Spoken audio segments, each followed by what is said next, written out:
Les verbes d'action. Les verbes d'action indiquent ce que fait ou ce que subit le sujet. Ce que subit le sujet. Certains ont besoin d'être complétés par un mot ou un ensemble de mots appelés compléments d'objet, qui précisent sur qui ou sur quoi s'exerce cette action. Ils sont dits transitifs. Donc ils sont dits transitifs. D'autres se suffisent à eux-mêmes, on les qualifie d'intransitifs. Sens transitif et intransitif. Les verbes sont de sens transitif lorsqu'ils sont construits avec un complément d'objet, direct ou indirect. L'action passe du sujet qui l'a fait sur un objet qu'il a subi. Transitif signifie passage. Transitif signifie, d'ailleurs, transit signifie passage, transport d'un point à un autre. Seuls les verbes de sens transitif direct peuvent se tourner à la forme passive. Pour la forme passive, seulement les verbes de sens transitif direct peuvent se tourner à la forme passive. Et les verbes de sens transitif indirect,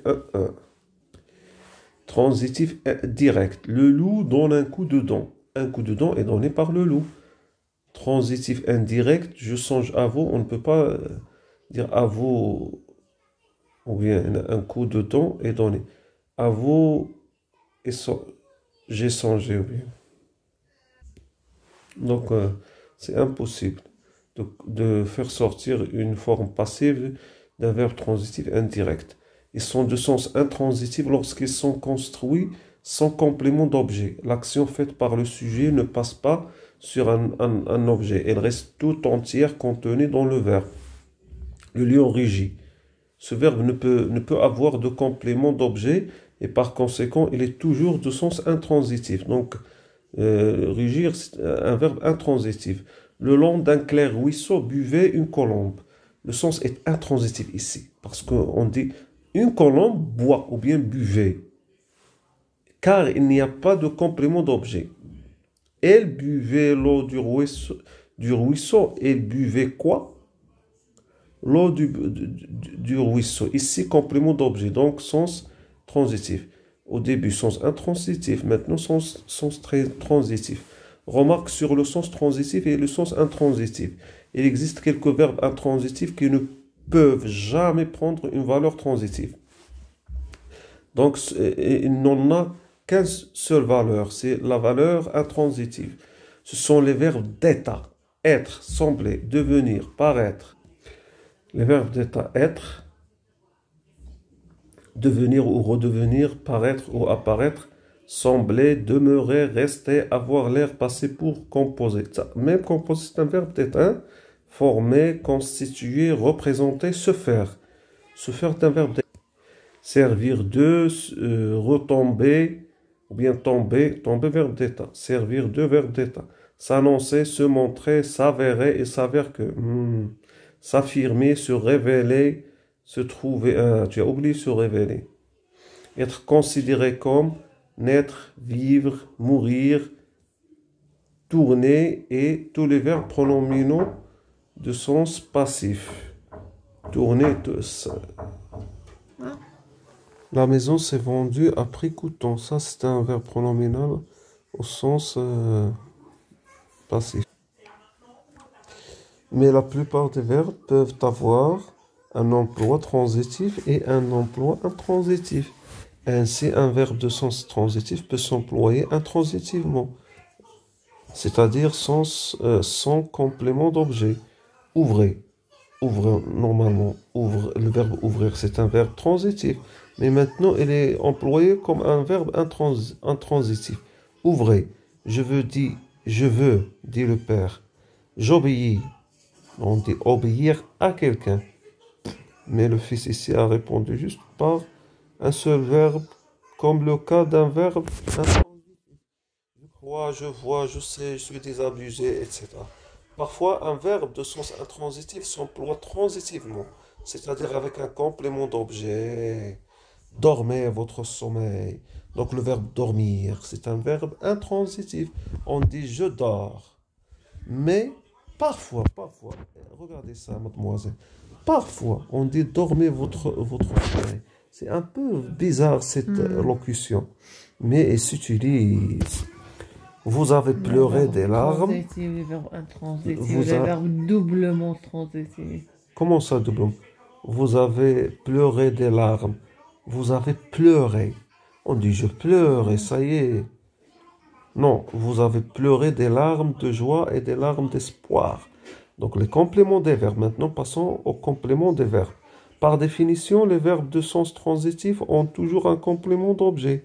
Ils peuvent en outre avoir des compléments d'attribution et des compléments de circonstance.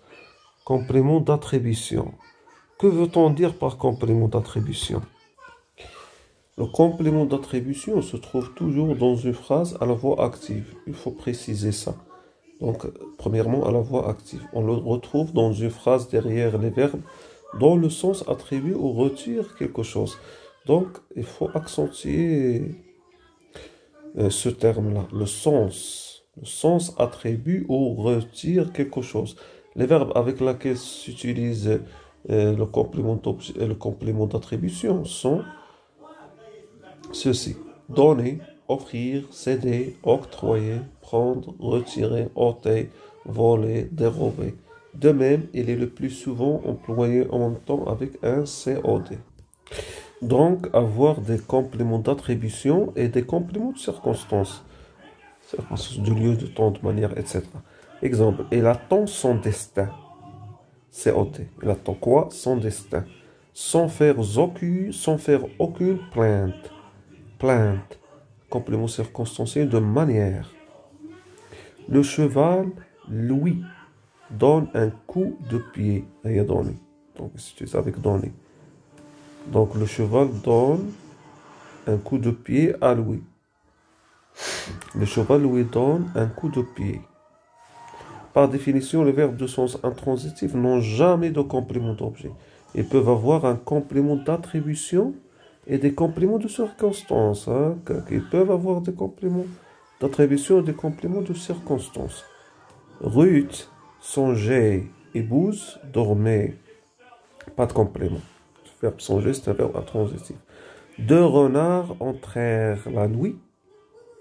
Un complément circonstanciel de temps. C'est pas COT. Par surprise, complément circonstanciel de manière. Dans un poulailler, complément circonstanciel de lieu.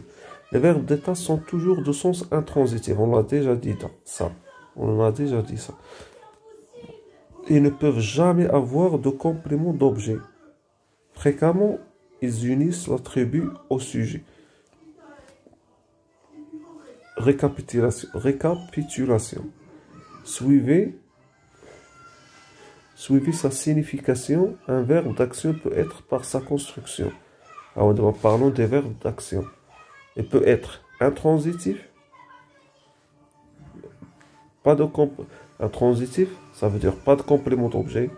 Je compte dans ce comité. J'ai un rôle important. Si le verbe compter, c'est un verbe intransitif. Faites attention. Compter. Et dans ce comité, c'est un complément circonstanciel de lieu. J'ai un rôle important. Ça veut dire je compte. Ça veut dire j'ai un rôle. Soit il peut être transitif, soit direct, soit indirect. Direct, sans préposition, avec un COD. Je compte les billets. Compte a plusieurs sens. Employé absolument, je compte. Ça veut dire j'énumère. Je calcule des nombres. Je compte. Un transitif, employé absolument. Je compte quelque chose. Je compte les billets avec COD. Employé absolument, je compte. Mais il insinue qu'il compte quelque chose. Indirect, COI. Je compte sur ta venue, j'escompte. Donc ça, c'est un COI. Même si il est introduit par la préposition sur, c'est pas un complément circonstanciel. N'introduit pas dans ce cas-là un complément circonstanciel. Donc ta venue, comme les billets, sont l'objet de mon espoir. Ça veut dire j'escompte. j'attends, je prévois, j'espère, je compte sur. كنتمنى أبحث عن. Donc, dire ta venue comme les billets sont l'objet de mon espoir ou de mon calcul. Bien que les billets soient un complément direct. Ici, les billets, c'est un complément d'objet direct. Hein, et ta venue, complément indirect. Donc, ne pas confondre ce complément d'objet indirect, ta venue, introduit par sur, avec un complément de circonstance. Lui aussi introduit par la préposition sur. Dans une phrase telle que je compte sur mes doigts, c'est un complément circonstanciel ici, de moyen. Ça veut dire par quel moyen je compte. Où compte est transitif pris absolument et où. Donc ici, les transitifs pris absolument et où sur mes doigts indique le moyen de compter. La forme active et la forme passive et la forme pronominale. Un verbe d'action peut se présenter sous 3 formes différentes. La forme active, la forme passive et la forme pronominale. On a les formes, la forme active et la forme passive. On a les verbes d'action et ses formes. Ok. Notez bien, nota bene. Un verbe d'état par sa nature même, un verbe d'état par sa nature même se présente toujours sous la même forme, qui n'est à proprement parler ni active ni passive. Nous allons étudier successivement les 3 formes du verbe d'action. Maintenant, parlons des verbes d'action. Parlons seulement des verbes d'action. La forme active, un verbe à la forme active, quand il a pour sujet celui qui fait l'action, il ne la subit pas. Rappelons ici le schéma de l'exemple type. Faire une très importante remarque. Passage de l'actif au passif. Tous les verbes